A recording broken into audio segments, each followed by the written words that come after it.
4G exemption ಅನ್ನ ತೆಗೆದುಕೊಂಡ್ಬಿಟ್ಟು ಖರೀದಿ ಮಾಡಿದ್ದೀರಾ. ಉದಾಹರಣೆಗೆ ಸಭಾಪತಿಗಳೇ, ಅಲ್ಲ ಭಾಷಣ ಮಾಡಿದ್ರೆ ಹೆಂಗ್ರಿ? ನೀವು ಭಾಷಣ ಮಾಡಿದ್ರ ಇನ್ನು 1 ನಿಮಿಷ ನಿಂತ್ಕೊಂಡಿಲ್ಲ ಏನ್ ನೋಡಿ 4 ನಿಮಿಷ ಆಯ್ತು. ನಾನು ಬೇರೆ ಬೇರೆ ಸ್ಟೇಟ್ ಹೇಳ್ತಾ ಇದ್ದೀನಿ.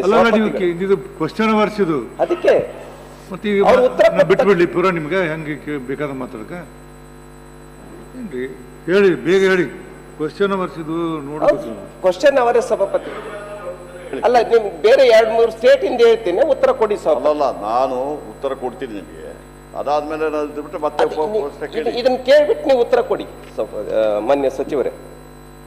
ಈಗ ಕೇರಳದ್ದು 25 KVAಗೆ 1,02,722 ರೂಪಾಯಿ ಇದೆ.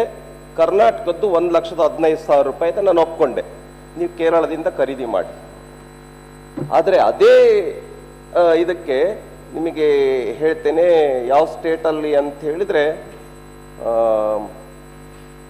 ಡೆಲ್ಲಿ 40,000 ರೂಪಾಯಿ ಇದೆ, ಮಹಾರಾಷ್ಟ್ರ 60,000 ರೂಪಾಯಿ ಇದೆ, ಉತ್ತರ ಪ್ರದೇಶ್ 50,000ದಿಂದ 50,000 ರೂಪಾಯಿ ಇದೆ, ಮಧ್ಯಪ್ರದೇಶ್ 38,500 ರೂಪಾಯಿ ಇದೆ, ಆಮೇಲೆ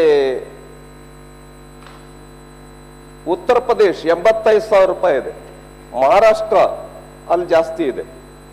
ಈ ತರ ಬೇರೆ ಬೇರೆ ಸ್ಟೇಟ್ ಅಲ್ಲಿ ಕಡಿಮೆ ರೇಟ್ ಇದೆ. ಮಾನ್ಯ ಸಭಾಪತಿಗಳೇ, ಅಲ್ಲಿ ಖರೀದಿ ಮಾಡ್ಬೋದಾಗಿತ್ತಲ್ಲ, ಟೆಂಡರ್ ಕರಿಬೋದಾಗಿತ್ತಲ್ಲ, ಯಾಕೆ 4G ಎಕ್ಸಾಮ್ಷನ್ ಇದು ಮಾಡಿಬಿಟ್ಟು ಈ ಕರ್ನಾಟಕದ ಕಾವಿಕಾಗೆ ಲಾಭ ಮಾಡ್ಕೊಡ್ಬೋದಾಗಿತ್ತಲ್ಲ. ಉದಾಹರಣೆ ಕರ್ನಾಟಕದಿಂದ ಖರೀದಿ ಮಾಡಿದ್ರೆ ನಮ್ಮ ರಾಜ್ಯದ ಕಂಪನಿಗಳಿಗೆ ಜಾಸ್ತಿ ಜನಕ್ಕೆ ಉದ್ಯೋಗ ಸಿಗ್ತಾ ಇತ್ತು.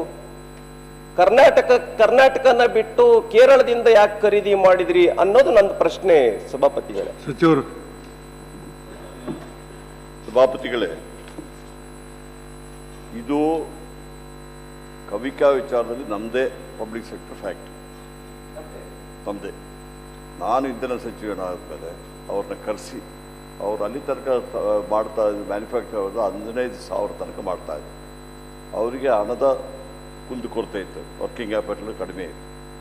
ಎಲ್ಲ ನಮ್ಮ ಎಸ್ಕಾಂ ಅವ್ರನ್ನ ಕರೆಸಿ ನಮ್ಮ ACS ನಾವು ಕೂತು ಅವ್ರಿಗೆ ಎಷ್ಟು ದುಡ್ಡು ಬೇಕು, ಎಷ್ಟು ಅದನ್ನು ಇದು ಪ್ರೊಡಕ್ಷನ್ ಮಾಡಲಿಕ್ಕೆ ಆಗ್ತದೆ. ಅವರು ಈಗ 30,000 ಮಾಡ್ತಾ ಇದ್ದಾರೆ. ಅವ್ರದ್ದು ಸಂಪೂರ್ಣವಾದ ಕೆಪಾಸಿಟಿ ನಾವು ಪರ್ಚೇಸ್ ಮಾಡ್ತಾ ಇದ್ದೀವಿ. ಎಸ್ಕಾಮ್ಸ್ಗೆ ನಾವು ಆರ್ಡ್ರ್ ಕೊಟ್ಟಿದ್ವಿ, ಆದೇಶ ಕೊಟ್ಟಿದ್ವಿ. ಈಗ ಮಾಡ್ತಾ ಇದ್ದಾರೆ ಸುಮಾರು 30,000 ಟ್ರಾನ್ಸ್ಫಾರ್ಮರ್ನ ಪರ್ಚೇಸ್ ಮಾಡ್ತಾರೆ. ನಮಗೆ ಬೇಕಾಗಿದ್ದು ಸುಮಾರು 50,000 ಟ್ರಾನ್ಸ್ಫಾರ್ಮರ್. ಇದು ನಾನೇನು ಹೊಸದಾಗಿ ಬಂದ ಮೇಲೆಲ್ಲ ಹಳೆ ಕಾಲದಿಂದಲೂ ಸಮೇತ KLE ಮತ್ತು ಸೆಂಟ್ರಲ್ ಗೌರ್ಮೆಂಟ್ದು ಒಂದು ಸಂಸ್ಥೆ ಇದೆ, ಅಲ್ಲಿ ಸಮೇತ ತಗೊಳ್ತಾ ಇದ್ದೀವಿ. ಅದಕ್ಕೆ 4G ಎಕ್ಸೆಂಪ್ಷನ್ ಯಾಕೆ ಅಂತ ಹೇಳ್ಬಿಟ್ರೆ, ಯಾವುದೇ ಪಬ್ಲಿಕ್ ಸೆಕ್ಟರ್ ಮಾಡಬೇಕಾದ್ರೆ ನಾವು ಫೈನಾನ್ಸ್ ಡಿಪಾರ್ಟ್ಮೆಂಟಿಗೆ ಲೆಟ್ರ್ ಬರೆದು ಅವರು ಪರ್ಮಿಷನ್ ತೆಗೆದು ಅವರು ಪರ್ಮಿಷನ್ ಕೊಟ್ಟಾಗ ಮಾತ್ರ ನಾವು 4G ಎಕ್ಸೆಂಪ್ಷನಲ್ಲಿ ಅಲ್ಲಿಂದ ತೆಗಿಲಿಕ್ಕಾಗ್ತದೆ. ಈಗ ತಾವು ಹೇಳಿದು ನಮ್ಮ ಕವಿಕಾಗೆ ಸಂಪೂರ್ಣವಾದ ಪ್ರೊಡಕ್ಷನ್ ನಾವೇ ತಗೊಳ್ತಾ ಇದ್ದೀವಿ. ಇವತ್ತು ನಮಗೇನಾಗಿದೆ ಸಭಾಪತಿಗಳೇ, ಈ ಅಕ್ರಮ ಸಕ್ರಮ 2004ರಿಂದ ಬಂದ ಮೇಲೆ ಏನಾಗಿದೆ ಅಂತ ಹೇಳ್ಬಿಟ್ರೆ, ಈಗ ಒಂದು ಟ್ರಾನ್ಸ್ಫಾರ್ಮರ್ಗೆ ಇಷ್ಟು IP ಸೆಟ್ಗಳು 2-3 ಕೊಡ್ಬೋದು. ಈಗ ಅಕ್ರಮ ಸಕ್ರಮ ಅಂತ ಹೇಳ್ಬಿಟ್ರೆ ಹುಕ್ ಹಾಕ್ಬಿಟ್ಟು ತೆಗಿತಾರೆ. ಒಂದು ಟ್ರಾನ್ಸ್ಫಾರ್ಮರ್ಗೆ 10 ಬಂದರೆ ಆ ಟ್ರಾನ್ಸ್ಫಾರ್ಮರ್ ಬರ್ನ್ ಆಗ್ತದೆ. ಈಗ ನಮ್ಮ ದೊಡ್ಡ ಕೆಲಸ ಏನಂತ ಹೇಳ್ಬಿಟ್ರೆ, ಈ ಅಕ್ರಮ ಸಕ್ರಮ ಸುಡುವ ಟ್ರಾನ್ಸ್ಫಾರ್ಮರ್ಗಳಿಗೆ ರಿಪೇರಿ ಸೆಂಟರ್ಗಳು ಮಾಡೋದು ಮತ್ತು ಯಾವುದು ಬದಲಾವಣೆ ಮಾಡೋದು, ಇದು ದೊಡ್ಡದಾಗಿದೆ. ಅದಕ್ಕೆ ಈಗಾಗಲೇ ನಮ್ಮ ಕ್ಯಾಬಿನೆಟಲ್ಲಿ ಡಿಸಿಷನ್ ಕೊಟ್ಟಿದ್ದೀವಿ, ಒಂದು ಕಟ್ ಆಫ್ ಡೇಟ್ ಕೊಟ್ಟಿದ್ದೀವಿ. ಸುಮಾರು 4.25 ಲಕ್ಷ ಪೆಂಡಿಂಗ್ ಇದ್ದದನ್ನು ಮಾಡಲಿಕ್ಕೆ ನಾವೀಗ ಪ್ರಯತ್ನ ಮಾಡಿಬಿಟ್ಟು ಸುಮಾರು 2.25 ಲಕ್ಷ ಈಗಾಗಲೇ ಕೊಟ್ಟಿದ್ದೀವಿ. 500 ಮೀಟ್ರದ್ದು ಒಳಗಡೆ ಇರೋದಕ್ಕೆ ಕೊಟ್ಟಿದ್ದೀವಿ.